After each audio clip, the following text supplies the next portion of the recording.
Hello दोस्तों, कैसे हैं आप। उत्तराखंड में फिर से ग्लेशियर टूटा है, जिससे बाढ़ जैसी स्थिति आ गई है।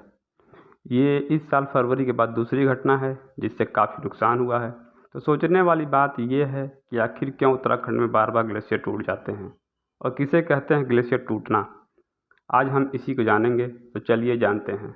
सबसे पहले ये जानते हैं कि ग्लेशियर कहते किसे हैं और कैसे बनते हैं।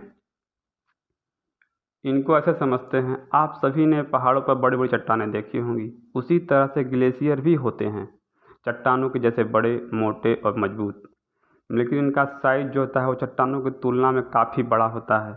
कुछ ग्लेशियर तो किसी देश से भी बड़े होते हैं। कुछ ग्लेशियर तो इंग्लैंड जैसे देश के बराबर भी हैं। ग्लेशियर एक साथ ही बहुत बड़े नहीं होते।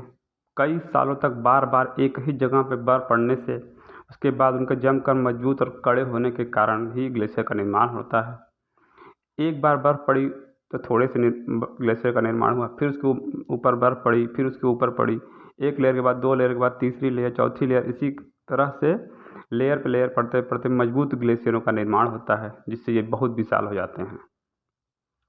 लेकिन यह एक बात ये समझना ज़रूरी है यहाँ कि केवल बर्फ़ पड़ने से ही ग्लेशियर इतने बड़े और मजबूत नहीं होते। इनको मजबूत और कठोर बनने के लिए समय लगता है और कम ताप की ज़रूरत होती है। अधिक ताप पर इन पर मजबूती नहीं आती है। ग्लेशियर को साइंटिस्टों ने दो भागों में बांटा है, पहला अल्पाइन, दूसरा आइस शीट। पहाड़ों के ऊपर जो ग्लेशियर होते हैं उनको अल्पाइन कहा जाता है। अब हम जानेंगे कि ग्लेशियर टूटना किसे कहते हैं। ग्लेशियर टूटने के लिए साइंटिस्टों ने एक शब्द प्रयोग किया है, ग्लेशियर आउट ब्रस्ट। ये ग्लेशियर जो होते हैं वो बहुत दूर तक फैले होते हैं और इस समय जो ग्लेशियर हैं वो पिघल के छोटे हो रहे हैं। तो पिघल के छोटे होने से ये जब ये पीछे की तरफ सिकुड़ते हैं तो आगे की तरफ खाली स्थान छोड़ देते हैं, जिससे एक झील का निर्माण हो जाता है और उसमें पानी भर जाता है।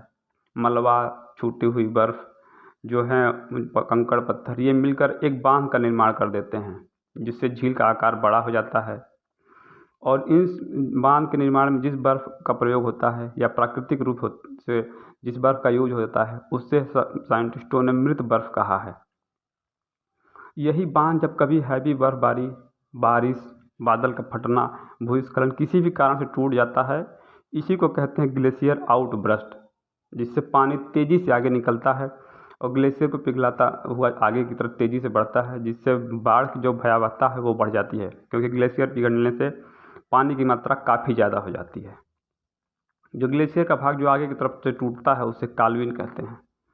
तो अब हम जानते हैं कि कारण क्या है ग्लेशियर टूटने के। हमने जाना ग्लेशियर क्या टूटते हैं, कैसे टूटते हैं और ग्लेशियर टूटना किसे कहते हैं। अब कारणों की बात करें तो ग्लेशियर टूटने के कारणों में कुछ तो प्राकृतिक हैं, कुछ हमने पैदा की हैं।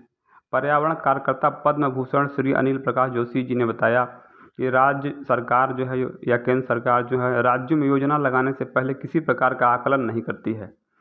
उनकी धरातली स्थिति कैसी है, क्या राज्य इतने बड़े बांधों को झेल सकता है, क्या ये परियोजनाएं राज्य के पर्यावरणीय स्थिति के अनुकूल हैं।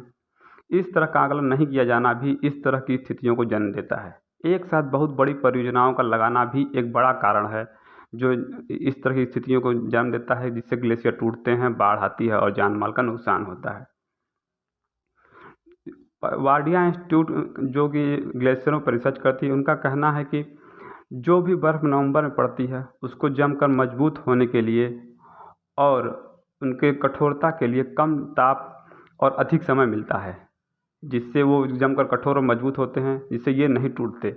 जबकि इसकी तुलना में फरवरी में जो बर्फ़ पड़ती है उसको जमकर मजबूत और कठोर होने के लिए कम समय मिलता है और तापमान कम नहीं मिल पाता, उनको अधिक तापमान मिलता है, जिससे ये इनकी जो लेयर होती है, जैसे हमने ऊपर बताया कि एक लेयर के बाद दूसरी लेयर, दूसरी के बाद तीसरी लेयर होती है, तो इन लेयरों को आपस में एक साथ मजबूती के लिए कम तापमान की ज़रूरत होती है। बिना कम ताप के ये लोग एक साथ जुड़ नहीं सकते, जिससे ये जो ग्लेशियर है उनमें मजबूती नहीं आएगी। तो फरवरी में उनको कम ताप मिलता है और जुड़ने के लिए कम समय मिलता है, जिससे ये उतने मजबूत होते नहीं हैं और हल्के से एक झटके से या जो हल्का सा भी कोई भी किसी प्रकार इन पर दबाव आता है तो ये टूट जाते हैं, जो कि बाढ़ का एक बहुत बड़ा कारण बनते हैं।